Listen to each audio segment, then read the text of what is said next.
को भारत की बढ़ती सामरिक शक्ति के बारे में एक शुभ समाचार दे देते हैं जिससे देश के दुश्मनों की फिक्र कई गुना बढ़ सके। रूस की ओर से एक महत्वाकांक्षी आइडिया पेश किया गया। रशिया के डेप्यूटी प्राइम मिनिस्टर मरात ने कहा है कि मॉस्को को इंडियन ओशन तक रेल कनेक्टिविटी जो है वो एक्सप्लोर करनी चाहिए, क्योंकि स्ट्रेट ऑफ हॉर्मुज और जो इस तरह के मैरीटाइम चोक पॉइंट्स हैं उन पर जियोपॉलिटिकल रिस्क जो है वो बढ़ता जा रहा है। वो दरअसल हिंद महासागर तक पहुंचने के लिए एक नए और वैकल्पिक व्यापारिक रास्ते की संभावनाएं तलाश रहा है।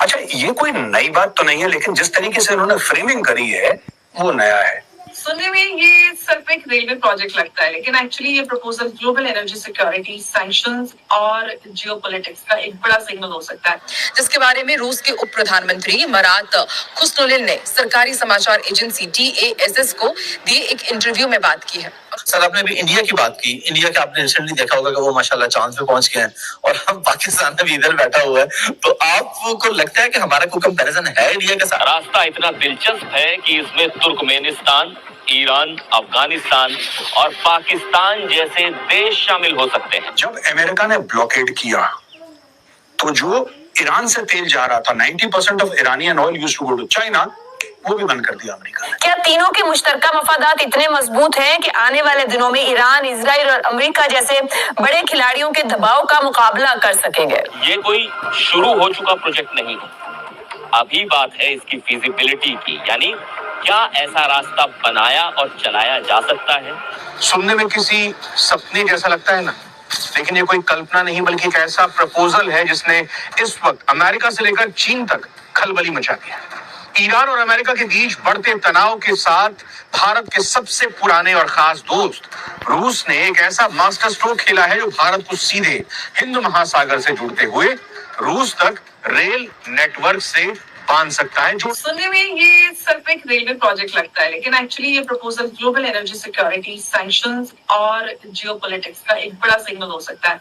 रशिया के डेप्यूटी प्राइम मिनिस्टर मरात ने कहा है कि मॉस्को को इंडियन ओशन तक रेल कनेक्टिविटी जो है वो एक्सप्लोर करनी चाहिए, क्योंकि स्ट्रेट ऑफ हॉर्मुज और जो इस तरह के मैरीटाइम चोक पॉइंट्स हैं उन पर जियोपॉलिटिकल रिस्क जो है वो बढ़ता जा रहा है। उन्होंने पॉसिबल राउट्स में ईरान, अफगानिस्तान, पाकिस्तान और इन सब का जिक्र किया और कहा कि इंडिया तक पहुंच देने वाले जो कई सारे कोई भी ऑप्शन जो है वो कंसीडर किए जा सकते हैं, जिसमें कई सारे कंट्रीज हो सकते हैं। लेकिन यहाँ पर सबसे इम्पोर्टेंट बात ये है और ये पॉइंट निकल कर आता है कि ये कोई finalise Russia India railway project नहीं है, ये फिलहाल रशिया की तरफ से फिजिबिलिटी एक्सप्लोर करने का प्रपोजल है। और सवाल ये है कि मॉस्को को अचानक इंडियन ओशन का लैंड राउट की जो जरूरत है वो क्यों महसूस हो रही? क्या ये सिर्फ एक ट्रेड डाइवर्सिफिकेशन है, या फिर ये कहें कि रशिया यूक्रेन वॉर, सैंक्शन और जो स्ट्रेट ऑफ हॉर्मुज पे हमने देखा है कि जो कुछ चल रहा है, ब्लॉकेज हुए हैं जिसकी वजह से एनर्जी क्राइसिस और ग्लोबल इकोनॉमी पे इतना असर आया है, उस रिस्क के बीच टेक्सचर जो है वो क्रिएट करना चाहता है। तो इसको समझेंगे कि आपने ये जो प्रपोजल आया है, सॉफ्ट प्रपोजल है, एक सजेशन समझ सकते हैं, इसके पीछे क्या कुछ है और क्या कुछ बदल सकता है, इसको समझने की कोशिश करेंगे। और इस पर बातचीत करने के लिए एक बार फिर से हमारे साथ मौजूद हैं उमेश अग्रवाल जी। उमेश जी, बहुत स्वागत है आपका। जय, नमस्कार। जय श्री राम अंबर जी। जय श्री राम उमेश जी। उमेश जी, ये प्रपोजल और ये जो बात है ये रशिया की तरफ से हुई है, तो आपको क्या लगता है कि रशिया को जो सी राउट से क्या प्रॉब्लम है, क्या कुछ चैलेंजेस आ रहे हैं, या फिर ये कहें कि ये एक दूर की सोच जिसे कह सकते हैं कि आजकल जो कुछ चैलेंजेस है, तो अब ये कहा जाए कि क्या रशिया इंडिया जो रेल कॉरिडोर है ये यूरेशिया का एक बड़ा बिग ट्रेड राउट बन सकता है?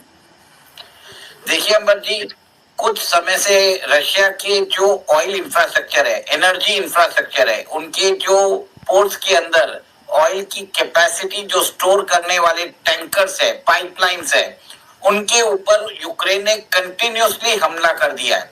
ऐसा है कि 40% जो रशियन सप्लाईज है वो इफेक्ट हो चुकी है।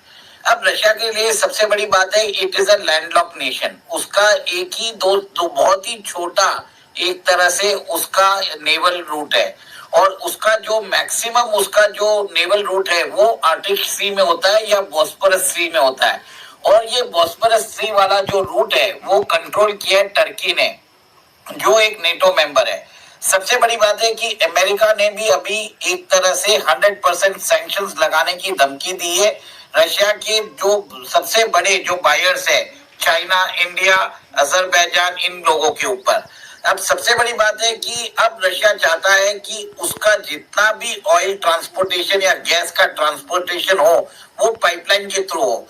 इसके लिए रशियन प्रेसिडेंट ने ये आइडिया फ्लोट किया है। सबसे बड़ी बात है अमर जी, ये नई आइडिया नहीं है। ऑलरेडी एक तरह से 2003 या 2004 में ईरान पाकिस्तान इंडिया पाइपलाइन को एक तरह से बहुत पहले ही इसकी एक आइडिएशन आ चुकी थी, जिसको इंडिया ने अमेरिकन प्रेशर में आके उस समय की कांग्रेस सरकार ने 2009 में रद्द कर दिया था।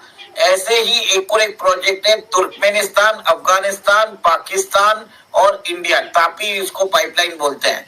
अब इसी तापी पाइपलाइन को वह जो एशियन डेवलपमेंट बैंक है ये उसको सपोर्ट कर रहा है। अब रशिया चाहता है कि ये तापी पाइपलाइन के अंदर रशिया से स्टार्ट हो जाए और उसी ट्रेड रूट के हिसाब से वो भारत तक गैस और ऑयल पहुंचे। सबसे बड़ी बात यहाँ पर ये है कि आज इंडिया, पाकिस्तान और चाइना के बीच में जियोपॉलिटिकल टेंशंस है और ये अगर हो जाता है तो एक बहुत बड़ा एनर्जी ट्रेड के अंदर बहुत बड़ा शिफ्ट आ जाएगा।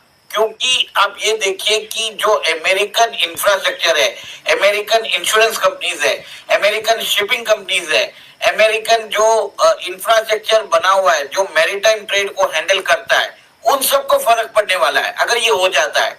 और सबसे बड़ी बात है कि ब्रिक्स समिट होने वाली है अगले महीने भारत के अंदर, जिसमें सारे ब्रिक्स नेशन आने वाले हैं। व्लादिमीर पुतिन आ रहे हैं, उसके अंदर जी जिनपिंग आ रहे हैं, पजेश्किन आ रहे हैं और ये हो भी सकता है क्योंकि आप ये देखिए कि ब्रिक्स नेशंस जो हैं अपने आप को डी डॉलराइजेशन करना चाहते हैं, वो अमेरिकन इंफ्रास्ट्रक्चर को चैलेंज कर रहे हैं। और सबसे बड़ी बात है कि कोई भी अमेरिकन जो इंफ्रास्ट्रक्चर अमेरिका के जो एग्जिस्टिंग वर्ल्ड ऑर्डर को चैलेंज करता है, अमेरिका तब छोड़ता नहीं है उस कंट्री को। एक तरह से डायरेक्ट वॉर है against the American government, American survival. क्योंकि आज अमेरिका सर्वाइव कर रहा है डॉलर के हिसाब से, वो डॉलर छाप के पूरे विश्व में एक तरह से भर रहा है। इसी की वजह से आप देखिए कि ये सब जो प्रपोजल है रशिया ने एक तरह से पुट फॉरवर्ड किया है, क्योंकि इसके अंदर ईरान को भी इस पाइपलाइन के अंदर जोड़ा जाएगा। तो ईरान और Russia are largest producers of gas and oil. India, China, Pakistan और अफगानिस्तान और बाकी countries are largest consumers also. Hello दोस्तों, साथियों, पश्चिमी एशिया में अमेरिका और इसराइल का ईरान पर हमलों से पूरी दुनिया का आर्थिक समीकरण पूरी तरह बदल गया है। कई देश मिलकर नए नए दोस्त और नए नए अलायंस बना रहे हैं। इसी कड़ी में भारत का पुराना और भरोसेमंद दोस्त रूस ने एक नए समीकरण की संभावना व्यक्त की है। जी हाँ, रूस के उप प्रधानमंत्री ने एक इंटरव्यू में कहा कि अगर रूस से हिंद महासागर तक सीधी ट्रेन के विकल्प पर विचार किया जाए और अगर ये संभव हो गया तो जल मार्ग की समस्या खत्म हो जाएगी और रूस और भारत का सीधा व्यापार हो सकता है और हिंद महासागर तक रूस का सीधा संपर्क हो जाएगा और व्यापार में काफ़ी बढ़ोतरी हो जाएगी।